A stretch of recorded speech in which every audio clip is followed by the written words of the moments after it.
Hi,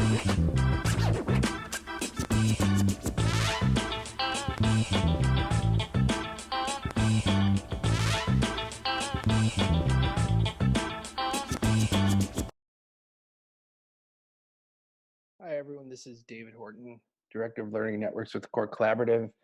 Really excited to have you with me on this final part 3 of 3 in this video blog series for Lunch and Learn with Collaborate, 3 Easy Steps to Team Transformation. And our topic is focusing on things around innovative change. If you have not gone through the introduction, part 1 or part 2, I would encourage you to take time after this to go back and begin with the introduction and the blog materials and all the appendices so that this will make more sense to you and be productive. So either way, very happy to have you with me. And if you are already a participant from the introduction, part 1 and part 2, this will be our concluding section and kind of a wrap up with some words of wisdom as we get ready to continue on with our work. So let's dive into it then in part 3 of 3 around the 3 easy steps for team transformation. One of the things that I would share about all of this is that, of course, we know, useful things are useful, and we know that, the usefulness of useful things. So as you use the tools and resources that have been mentioned through parts 1 and 2, especially of this video blog series, it's crucial that you take the time to use the tools and try the tools and make the tools become your own so that that usefulness becomes part of your repertoire, especially those that are team leaders or administrators on this video blog, that you are able to use those and make that be a productive part of what the team does. One piece to share, of course, would be this. As you work on this, especially for those that are the team leaders or administrators on the blog, that remember this is a journey. It's not a destination. You don't arrive at a place of saying that, now we have tremendous relational trust and a really strong learning network, and so therefore we've arrived and we don't have to work on it anymore. That's not the case. This is something that requires a regular maintenance, regular procedural use to keep things in working order, to keep the learning network strong and productive, to keep great ideas and innovations flowing, requires a regular set of attention. The other thing, of course, remember that whenever the composition of a team changes, you add a member or lose a member, it's a whole new team, which means that the learning network has to be rebuilt from the ground up again. And the best way to get a new member acclimated to a team is to get everyone talking, and having these purposeful dialogues around something professional is a great way to do that, where we're not putting someone on the spot to learn about their personal life and all kinds of things that might be very sensitive for them to share right away. They can come in and talk about what they believe in philosophically as an educator. And that's always a safe place to be. The other thing, of course, is if the membership of a team changes where you lose a member, it's important to talk about that. What will that mean for us now moving forward? Because we had one member of our Algebra 1 team leave us and now is on the geometry team. And what will that mean for us moving forward? What will we have to be aware of to pick up that slack and to keep things moving forward and productive as a new team? So that's an important thing to remember. And also, remember that these things take time, and you don't become a really great and experienced teacher in 3 months. It took you time to build up your habits, your routines, your skill set, and your shtick as a teacher to find the things that work for you and your personality and your style. So it is with a team and building relational trust. It's going to take a little bit of time, and it will take time to maintain it, but it's worth it. That time is worth it. The relational trust won't build on its own. We have to take opportunities to make that happen. So don't be discouraged that things take time as we go. For the team leaders, one thing I would highly encourage is to keep notes. Keep notes as you go. Keep notes about the planning and preparation that you put in for each team meeting, and keep some notes about what worked well in each meeting. Sometimes we don't take that time to just stop and reflect and keep a very quick journal, even if it's just scratching a few notes.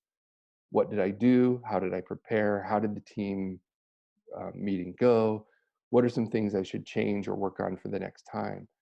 Sometimes we don't keep those notes. And much the same way that a chef would keep their notebook handy as they work with different recipes to notice things that they tried that were different, different ingredients, different quantities, different amount of time that something was in the oven, whatever it might be. Chefs are always tinkering with new combinations and new flavors. And so it should be for us as team leaders that we should keep notes the same way a chef would keep notes. Keep those notes so that you can refer back to find the things that work the best, find things that really seem to resonate with the team. That's a powerful thing. The other thing for a team leader is the issue of time.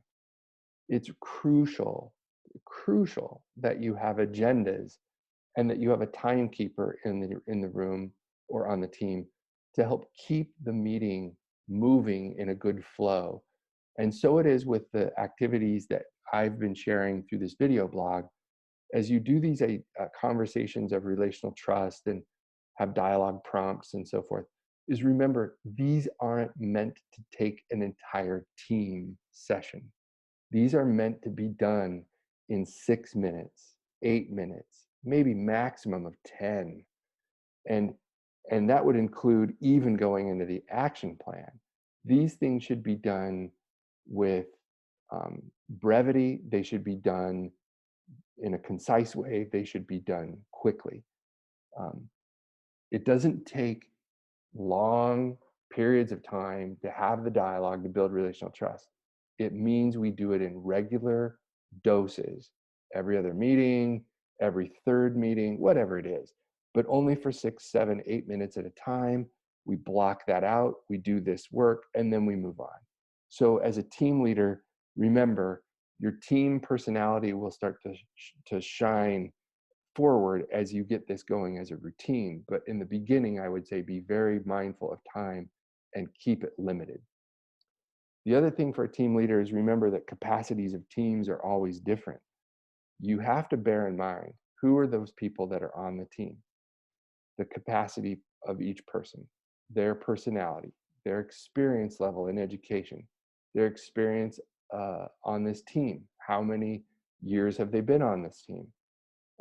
How many years have they been at this grade level or subject area, so that we know what are we working with.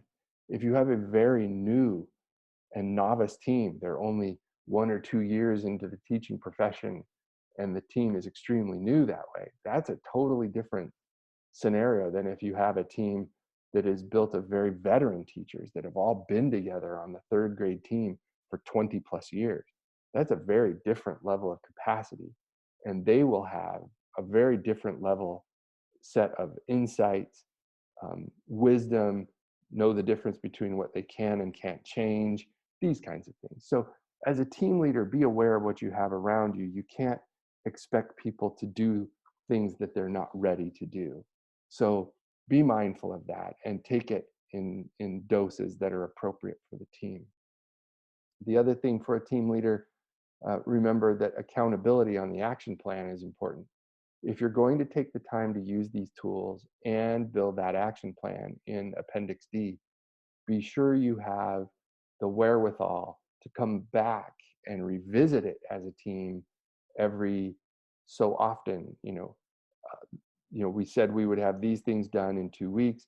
So that means the next time you have a meeting after that, have that on the agenda that we talk about. Let those people share out and bring back the work that they built so that we all can see it, we can talk about it, reflect on it, and that can be part of building that relational trust. Remember, one thing that will kill relational trust faster than any is when you give people assignments or actions to go do and you don't revisit it and people don't get the work done and they don't have an accountability to get the work done. That destroys relational trust very quickly. So be very sensitive that going through that, action plans are set up to be done in a way that people are successful getting it done. We don't want people to fumble on the action plan. So we should support one another as best we can to make sure that every action step gets accomplished so that we can look at it and say proudly together as a team, look what we accomplished. So be very sensitive to that. The other thing, of course, would be just this, right? Continue the trek. Don't give up. Working on having good agendas that have time for dialogue, that have time for action steps, that have time for good analysis of student work using the impact team process, for instance, the EAA protocol for classroom and teamwork. These are all critical things. And I would just encourage teams that once you get started doing it, the hardest part of all this is getting started. Continuing it should just be momentum. Don't let the momentum slip. Once you've taken all that time to get that running, don't let it stop. So as you come to this conclusion, I hope that this has been beneficial. I would encourage you as a team or as team leaders to stop now on the blog and ask each other, how are we feeling about that? What ideas have come to mind? What words of wisdom have you heard that you would want to be mindful of? And what do you think would be beneficial for you to keep track of and to keep moving on? So it's always important to check in with each other now, check in with each other during those team meetings so that we know that we're taking care of one another. So our call to action for this, of course, would be do the planning needed to get this started. Look at your agendas, talk with the team, get started. Use the tools. You could use the tools part by part by part. And remember, as I shared in the previous blog, you'll miss 100% of the shots you don't take. So I can say this, 100% of the meetings you don't work on relational trust, you're probably not building it. And the same is true for the learning network. So take the time to take care of each other, take care of building relational trust and working on those things to keep each other connected. And you'll be amazed at the impact that it has. Um, it benefits what you do, and the science research shows it improves student learning as well. So there is a payoff to doing this hard work, so don't give up. The blog, the appendices diagnostics, can all be found there at leadteamlearn.com/blog, so please take a look at those. And thanks for being part of this Lunch and Learn series. If at any time you want to be in touch with me, you can always look at daveh@thecorecollaborative.com, send me an email. Our resources are on the screen, of course, including Facebook, YouTube, Instagram, LinkedIn, and Twitter. So hope to hear from you and see you soon. And with that, hope you have a great time building relational trust and using the tools. Thanks.